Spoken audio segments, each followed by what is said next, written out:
Hotspot. இது வந்து ஒரே படத்தில் 4 கதை. இந்த 4 கதை வந்து இந்த லாக்டவுன் டேஸ்லேயே கொண்டு போச்சு அப்படின்னு சொன்னேன். ஏன்னா லாக்டவுனில் தான் வாரத்துக்கு ஒரே படம் 4 கதை அப்படி இப்படின்னு நிறைய சீரீஸ்லாம் வந்துருந்தது. இதுலேயும் அந்த படத்தை இந்த மாதிரி ஒரு விஷயத்தை ட்ரை பண்ணியிருக்காங்க. இதில் வந்து 4 ஸ்டோரிங்க. ஃபர்ஸ்ட் ஸ்டோரியில் வந்து இந்த 96 கௌரி அவங்க வருவாங்க. செகண்ட் ஸ்டோரியில் அம்மா அபிராமி, தேர்டில் ஜனனி ஐயர், அப்புறம் ஃபோர்த்தில் கலையரசன். 4 ஸ்டோரி இருக்கு. 4ல் வந்து என்னை இம்ப்ரெஸ் பண்ணுறதுன்னு கேட்டிங்கன்னா ஃபர்ஸ்ட்டும் ஃபோர்த்தும். இது வந்து ஃபர்ஸ்ட் வந்து ரொம்ப வித்தியாசமாக இருந்தது, ஃபோர்த் வந்து ரொம்ப டிஃப்ரெண்ட்டாக இருந்தது. மீதி ரெண்டு என்ன அப்படின்னு கேட்டிங்கன்னா கொஞ்சம் அப்படியே ஃபில்லர்ஸ் மாதிரி தான் இருக்கும்.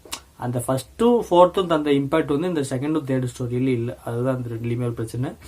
நம்ம தமிழ் சினிமா ஸ்கிரிப்ட் படி first half super, second half இது அப்படின்னு சொல்லுவோம். இது வந்து அப்படியே கொஞ்சம் உள்டா குழப்பின மாதிரி.